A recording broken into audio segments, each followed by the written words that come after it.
Hey everyone, thank you so much for being here at our Creative Convo this evening. I am Sethi Ravel. I am the CEI Program Manager at Charlotte is Creative, and really excited about tonight's Creative Convo. Before I introduce Brittney and before we kick off tonight's chat, I wanted to share a couple of really cool things that are happening over the next month. So just give me a second. I'm going to share my screen. All right. So Charlotte is Creative. We have a program called CEI. Some of you are really familiar with it. We have some CEI alums here in the group, and we have current cohort members that are going to be starting this fall. The CEI is the Creative Entrepreneurs Initiative, and it's a 10-week business training program that brings people together, brings creatives together to grow their creative businesses. It's a place to support entrepreneurs and creatives. And one of the really cool components of the program is that 70% of the classes are open for free public audit, which means they're open to the community for free to attend. So I just wanted to put the schedule up here. But most importantly, I'll drop the link in the chat in just a couple of minutes.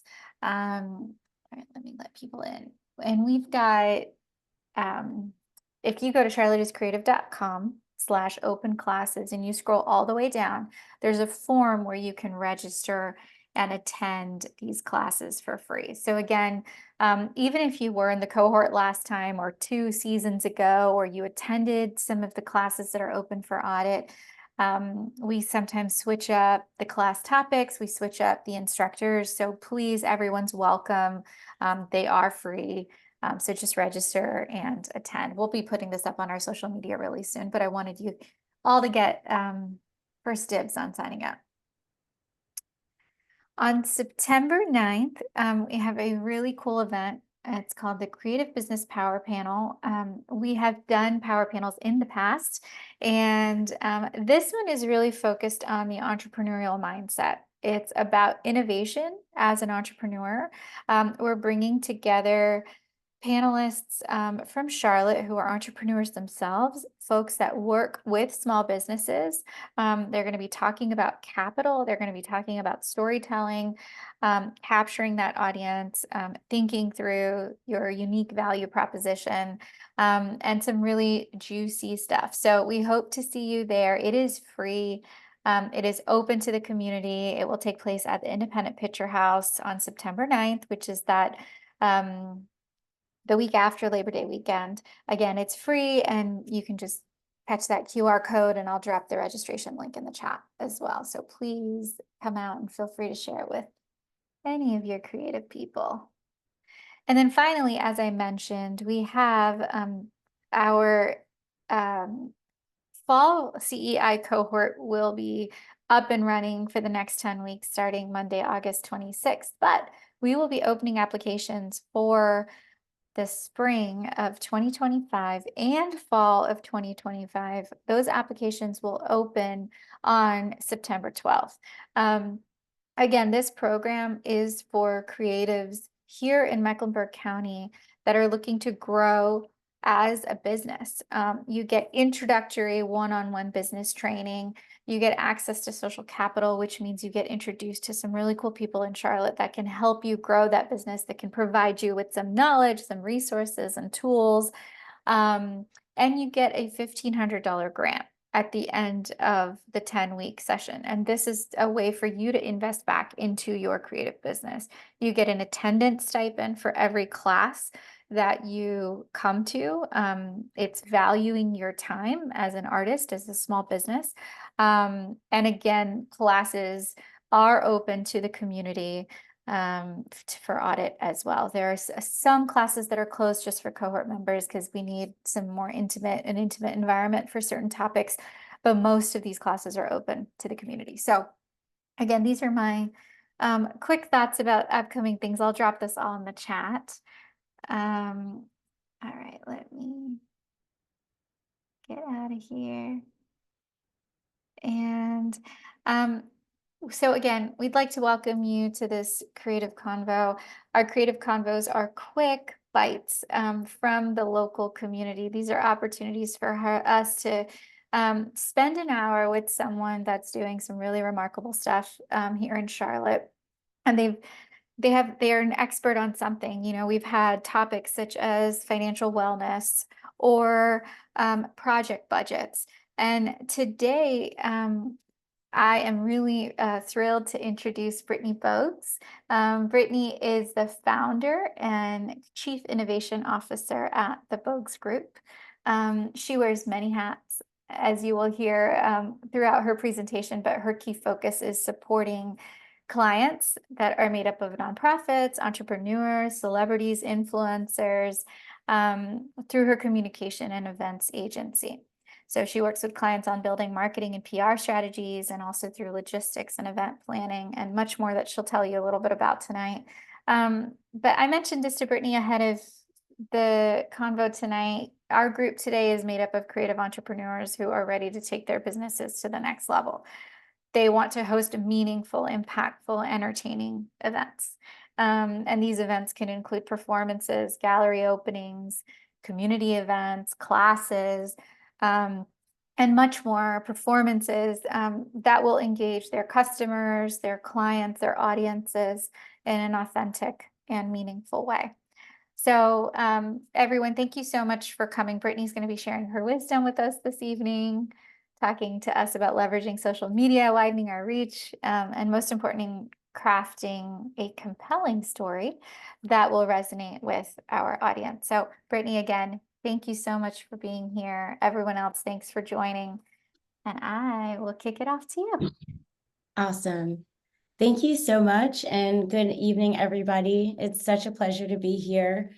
Special thanks to Tim and Matt for setting this up, as well as Michaela. So I'm really appreciative of this opportunity. Yeah, and excited to be with everyone on the chat. I do want to kick this off. I'm just going to go straight to it. I think the deck might be available after, so I won't even kind of go too deep into my background, but really just focusing on this presentation today and giving you tangible items that you can take away from this conversation. So I don't know about you all, but I love music. And I would love to ask you all, how many of you love creating a playlist or the perfect playlist for an event? Well, whether it's for a party, a road trip, or just to get through the workday, we all know that the right mix of songs can really make or break your experience. Now, if you take that, what I've told you about amplifying your event with public relations, it's a lot like building a perfect playlist.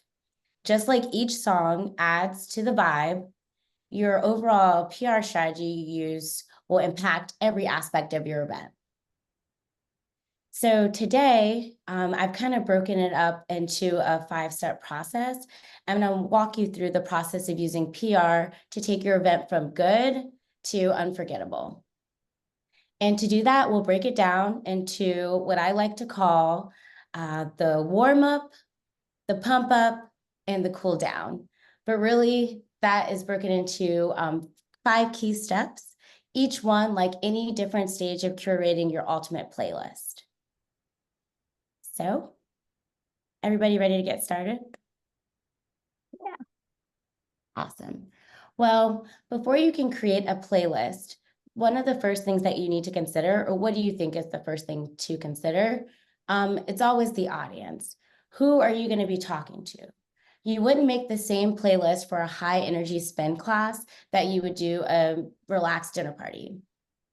So using that same principle, apply it to your event's PR strategy, keeping in mind the 4 Ps of PR.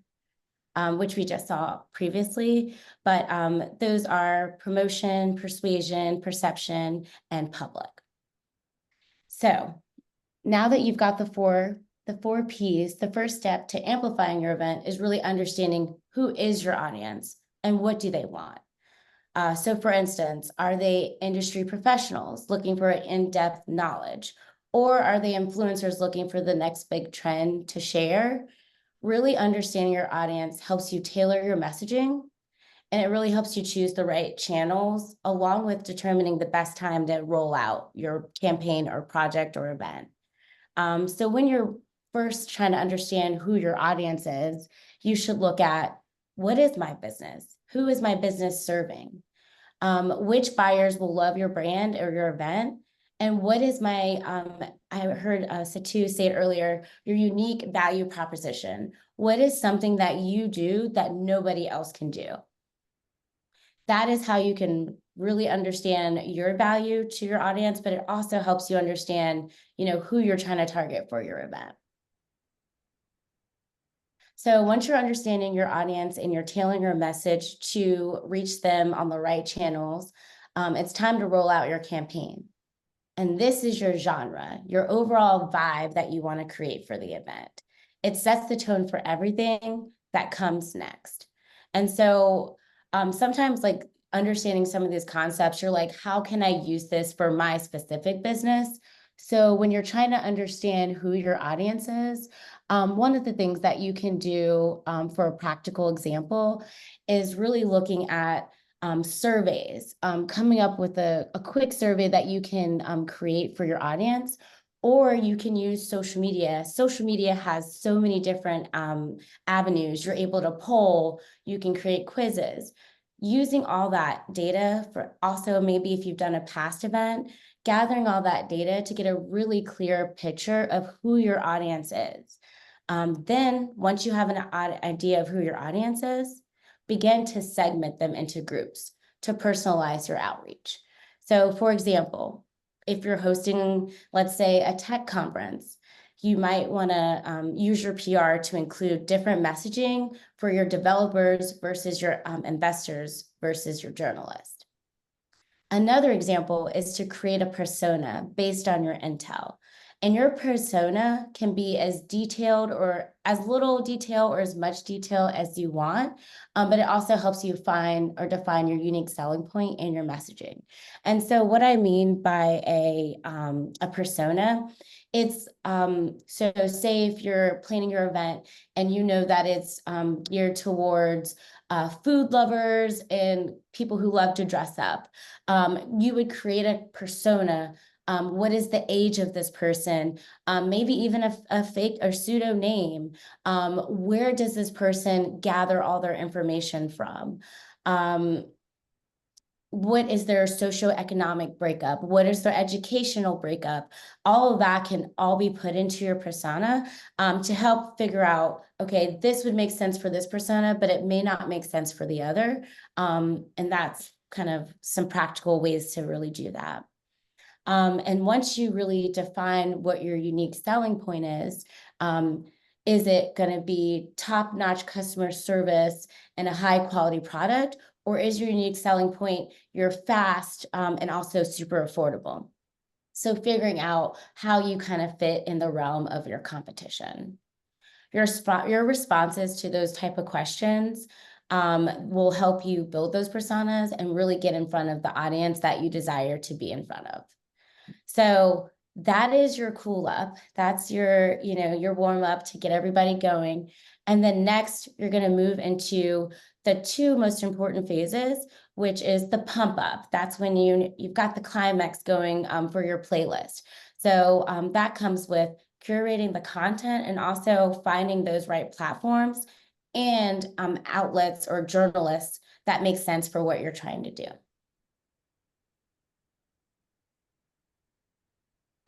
So once you know who your audience is, it's time to start making your content.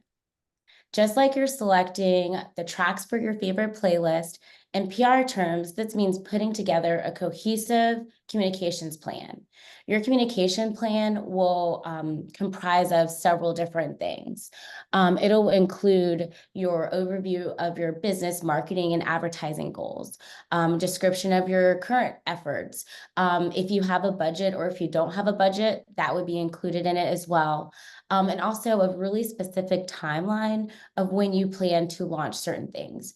And it's always really important to have your KPIs pretty clearly marked out so that you can measure your benchmarks of success. Some events, your goal might be a fundraising goal. So that could be one of your key KPIs, or possibly it's an awareness event. So maybe it's how many people attend the event is your KPI.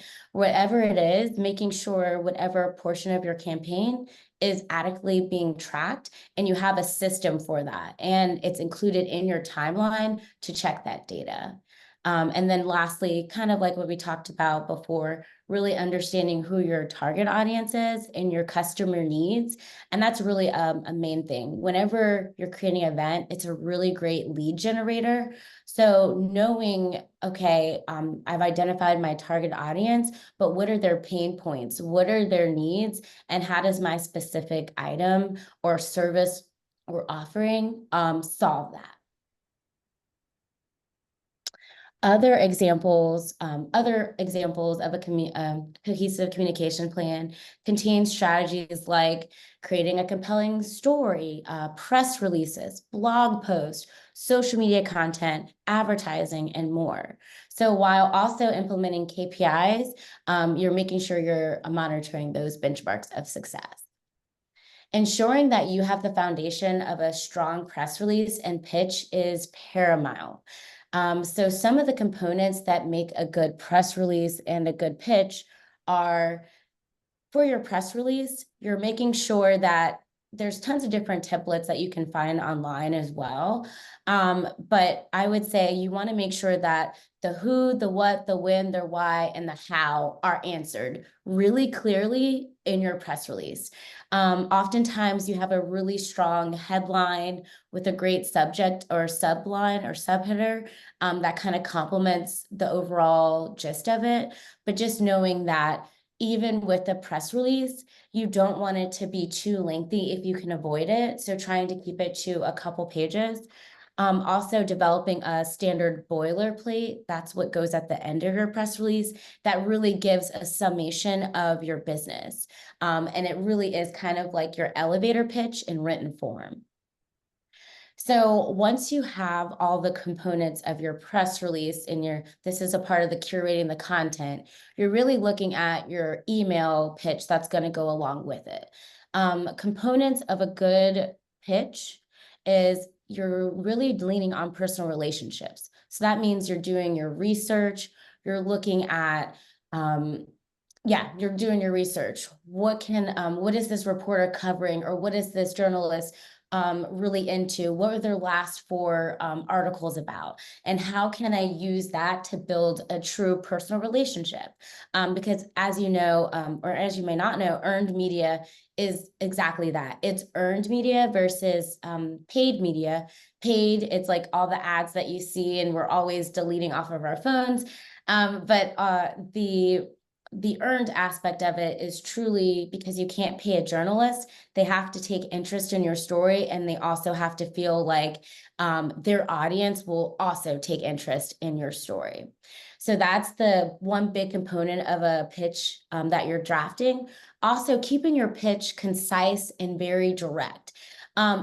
Right now, the current landscape of media, things are, 24-hour cycle. It's in 1 minute, it's out the next.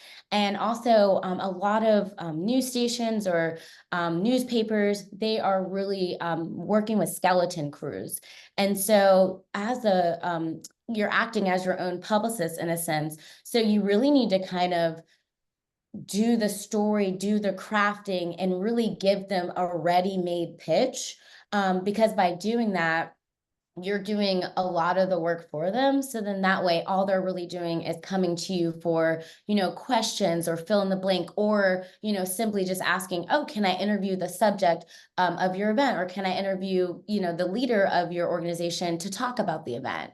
So really making sure that they're concise, informative, but very direct pitches. And then lastly, affiliate marketing potential. Whenever there's a potential to cross promote or if you get a podcast opportunity and trying to get on the backlinks so that you're continuously partnering with other organizations to help further spread your message and also just organically connect with more people. So I know I just said a lot in that, but just like you wouldn't put two slow ballads back to back on your playlist, you definitely need to make sure that when you're making that communications plan, that you're mixing things up and you're using a variety of PR strategies. Think of your content as different types of songs. Some pieces might be informative ballads, like a press release or announcing a keynote speaker, while others might be like high energy anthems, like a viral social campaign. And social media, it's really about leaning into trending audio, leading into what is your industry doing? What have you seen people that are similar that you might view as competitors or colleagues, what are they doing? And, you don't really have to recreate the wheel. Just take a little bit of what they're doing and make it your own. So how can you do that? So those are different ways to kind of mix up your strategy.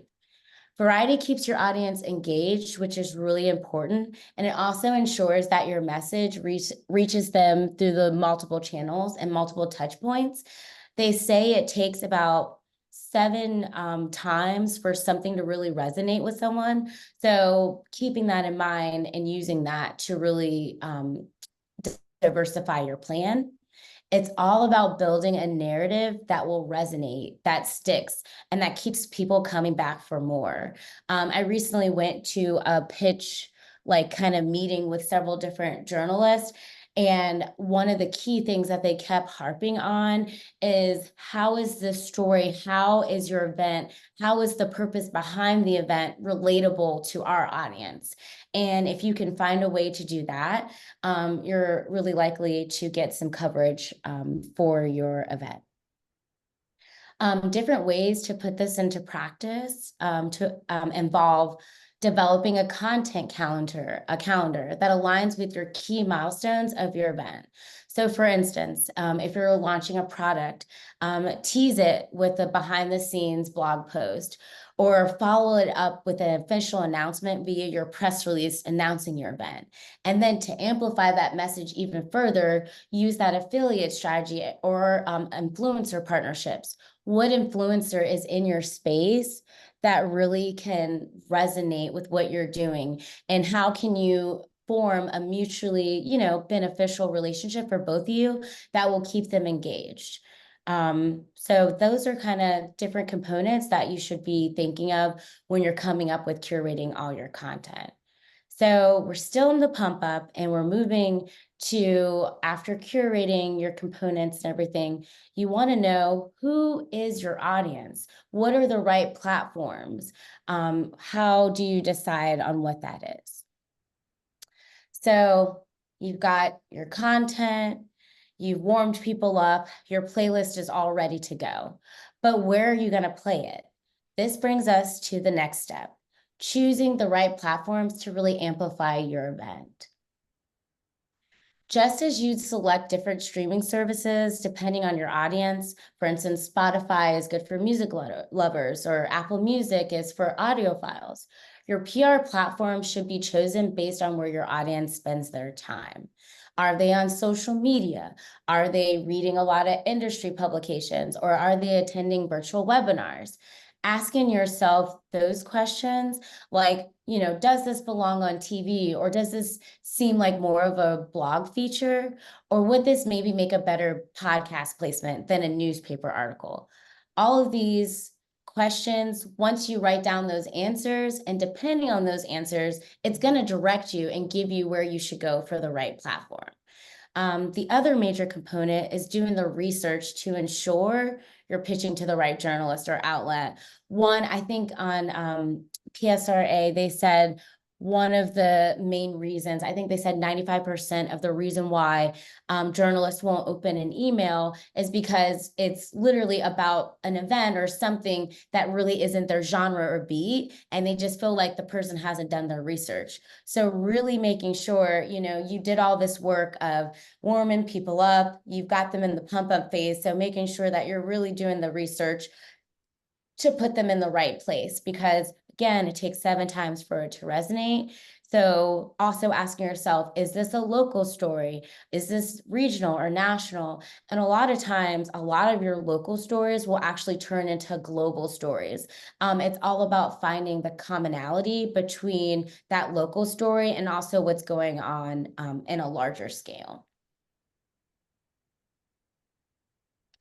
So once you're choosing your right platforms, it ensures that your message will not only will reach the audience that you want, but more importantly, it'll also resonate with them better because it's in the right context. So remember, the goal is to amplify your event, not just broadcast it in the void. And so that's why you really do this upfront work, because you really don't want to just have it going to everybody. If you spend the time to send it to people that you know are interested, you will really reap the benefits from that. So I have a little game that I would like to play to kind of test this out. We're going to look at some real headlines and determine via the chat which platform you think it belongs on. And while we're gearing up to show you that test, I just want to tell you, keeping in mind that you're leveraging a mix of traditional media, social media, direct channels like email marketing. Email is still really effective. So for example, you might pitch a story to an industry magazine while simultaneously also running maybe some targeted ads on LinkedIn and Instagram, if that's where your audience lives. So remembering that a multi-channel approach really does maximize your reach. And it's okay if you don't have a major budget. There's several different platforms and tools and softwares out there that really that are free and or a nominal fee. So here are some examples of some real headlines that we're taking from the news. And I would love to kind of know, as it helps you prepare for curating your content, where do you think these fell? So your options are TV, digital, or a podcast. So for the first one, it's 20 idiot-proof gifts under $200 for everyone on your Christmas list. Do you think that's TV, digital, or a podcast?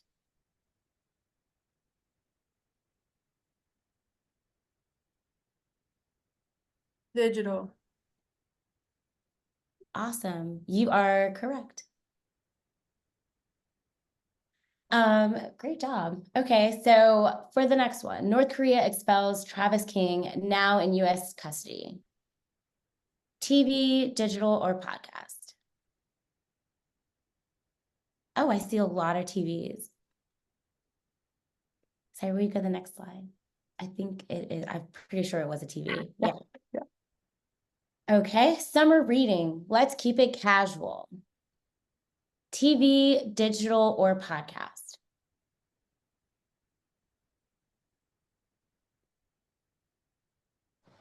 Okay, I'm seeing a lot. Okay, I'm seeing a lot of podcasts. Yep, you're right. It's podcast. Football, Taylor's version. How Swift is dominating the NFL. I'm sure people are cringing at that one. That's so funny. So is it digital, TV, or podcast? Jeez. All the above. No, it's not a podcast. No, it's just digital and TV, man. Where can I get the highest interest on my money? Here's what experts say. TV, digital, or podcast? Okay, we're seeing some TV, digital. All right, and the last one, hip hop is 50 and it's having a midlife crisis. TV, digital, or podcast?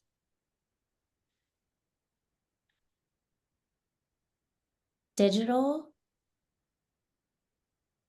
Oh, podcast. You're correct. Podcast. So I share these to kind of give you like a little bit of inspiration while you're curating your content and thinking of headlines. It also helps when you're doing your research to literally go to your genre and see what are current headlines looking like? How can I craft my event and what the purpose is behind my event to kind of fit some of these headlines that I'm seeing right now. Now we're moving to the cool down. So what's next? Let's talk about timing, because what good is the perfect playlist if you start playing it at the wrong moment?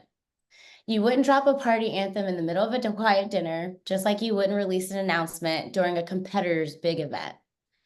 Especially in PR, timing is really crucial. You need to know when to release your content to also get the maximum impact.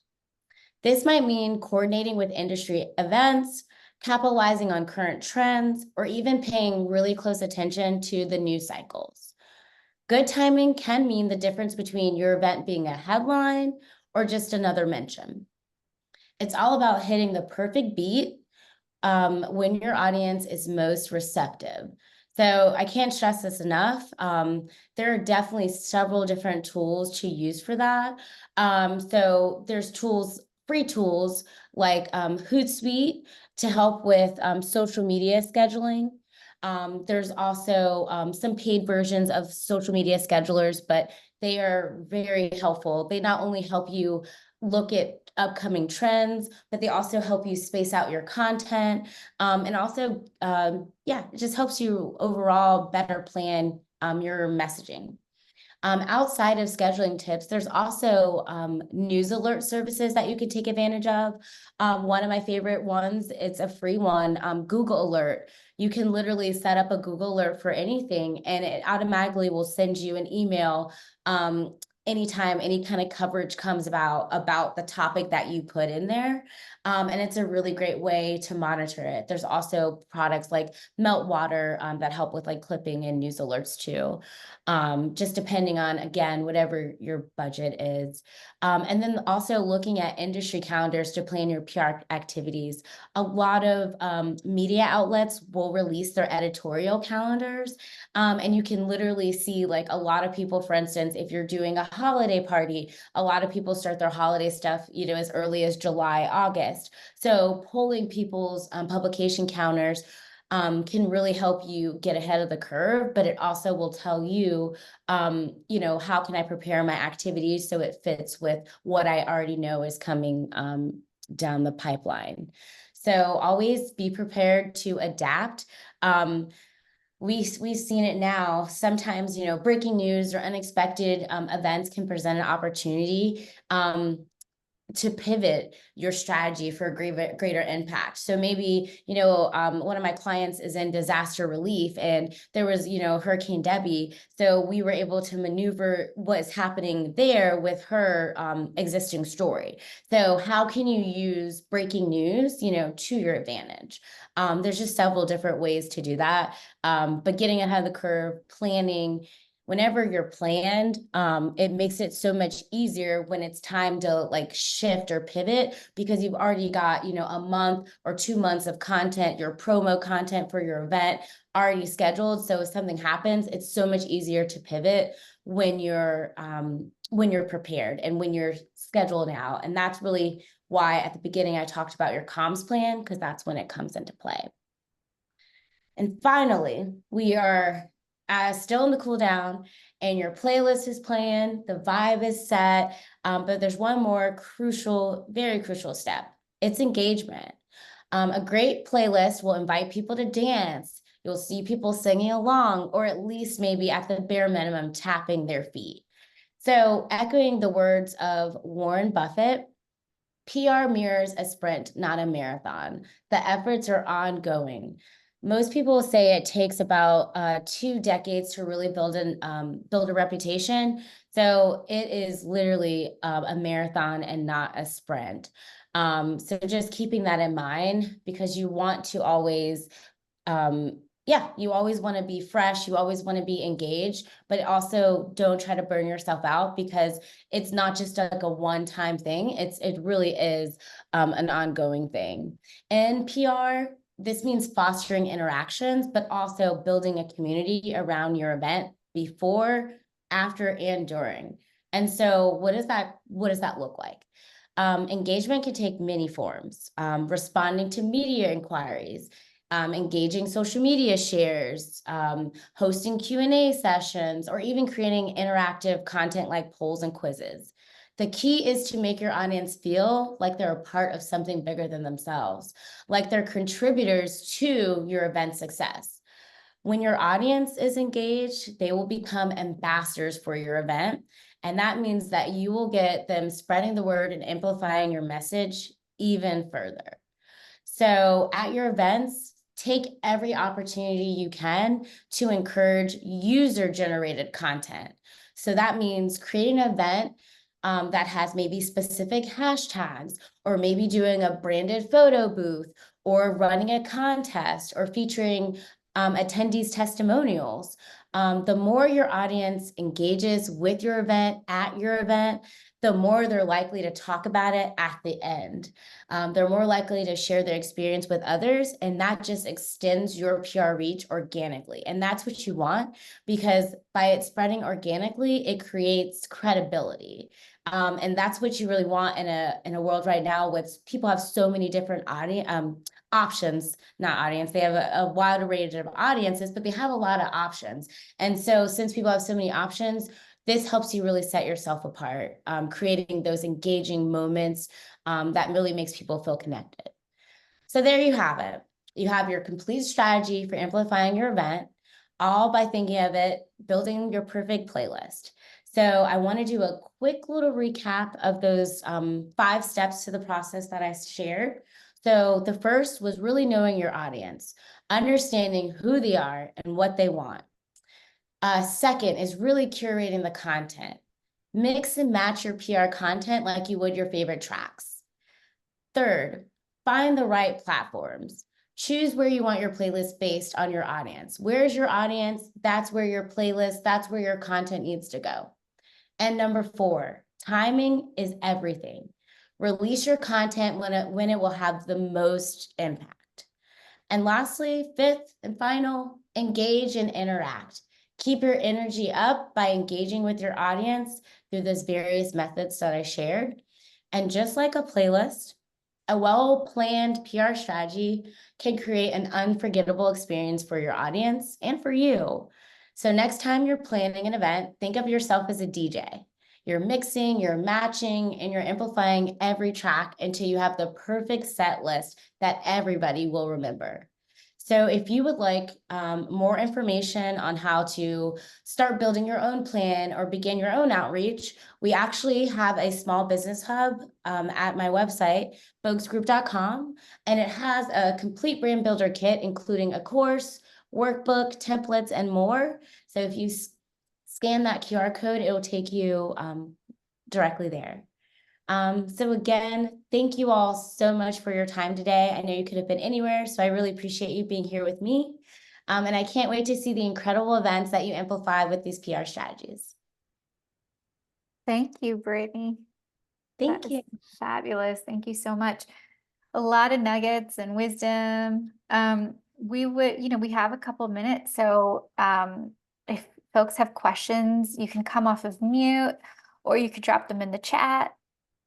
But we have some time to pick Brittney's brain. Hi, Brittney. Hi. Thank you so much for your for coming in tonight. Just as you said, we could be anywhere. You could be anywhere else as well. So we do appreciate you. One question.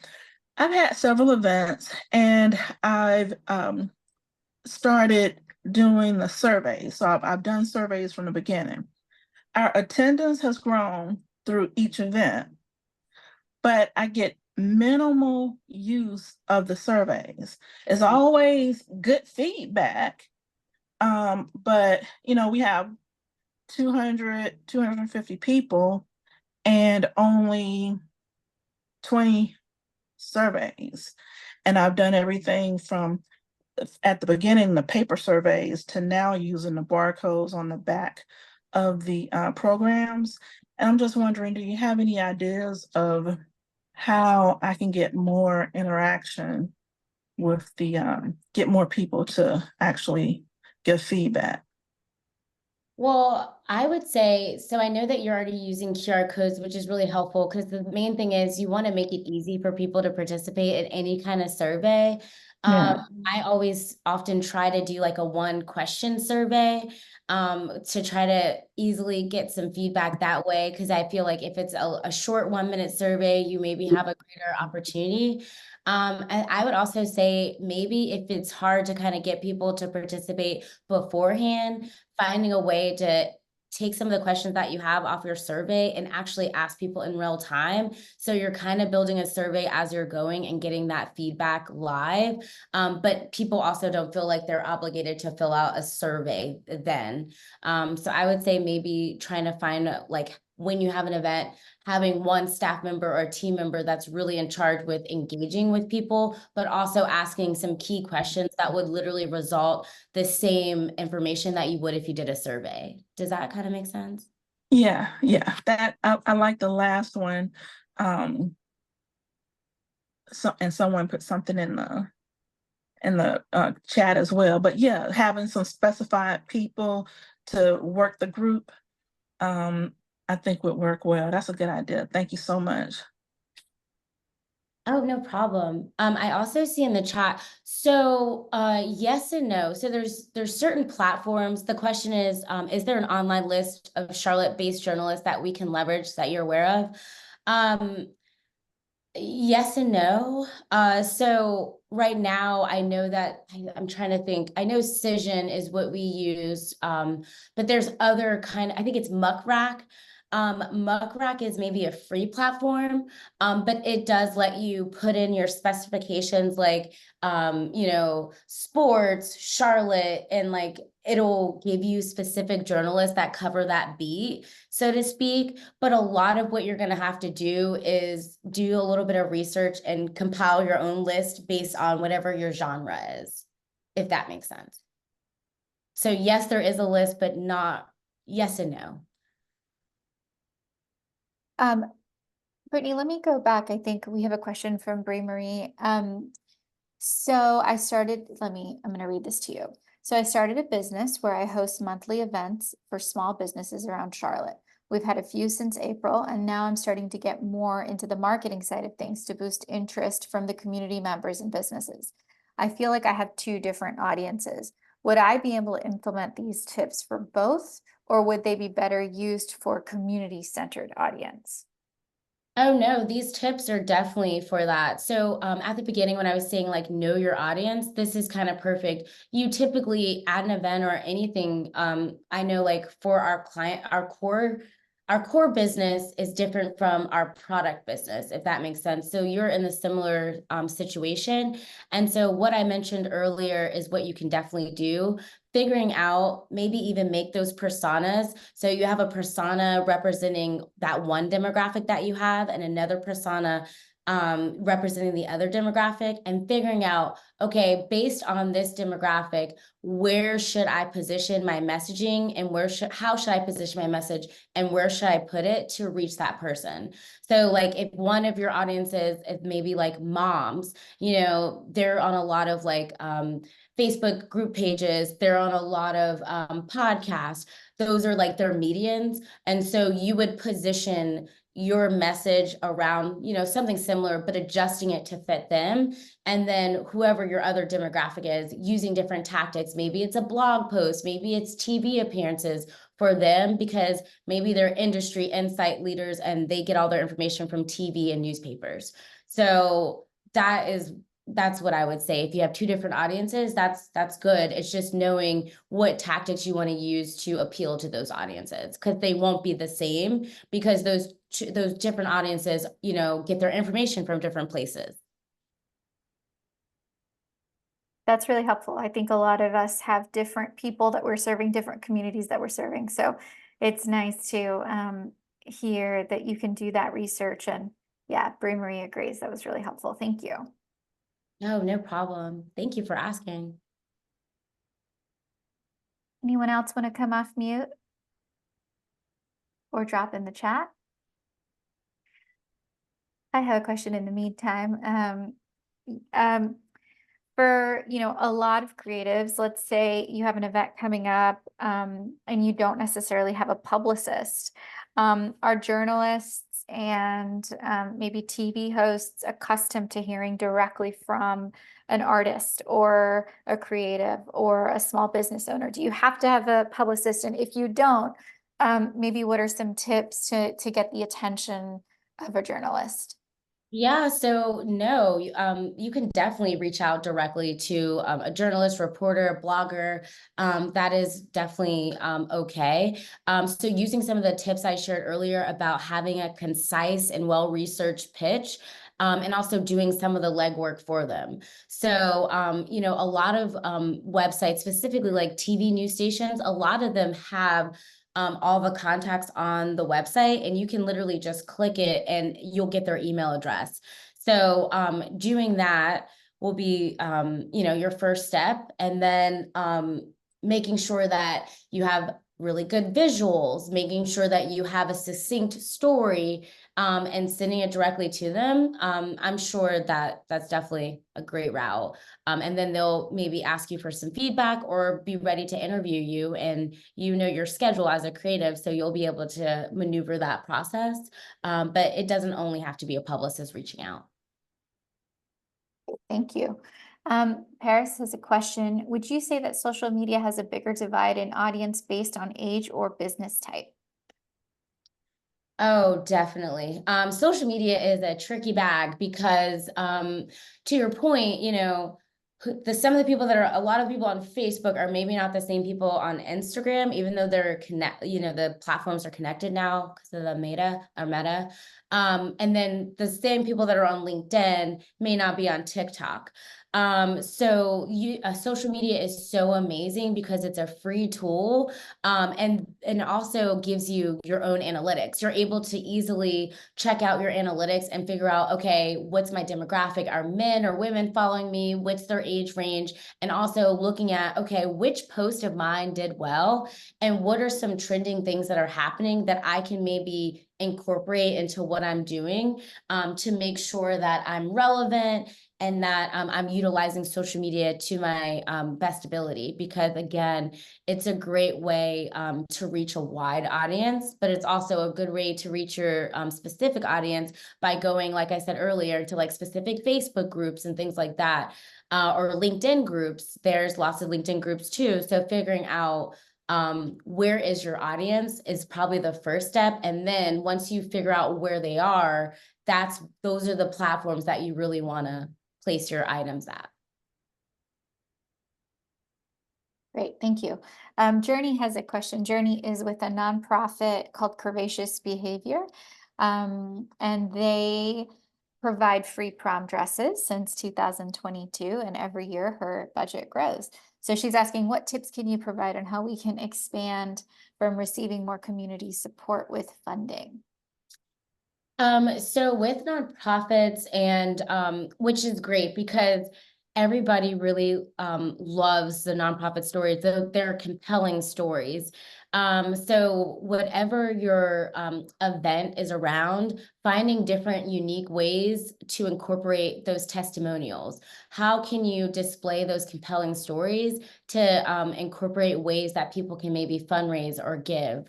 So I would definitely say looking at that, and also going back to knowing who your audience is, and also even looking at who you want your audience to be. So once you kind of make that persona of who you want your audience to be, that way you can start targeting and creating events that make sense for them.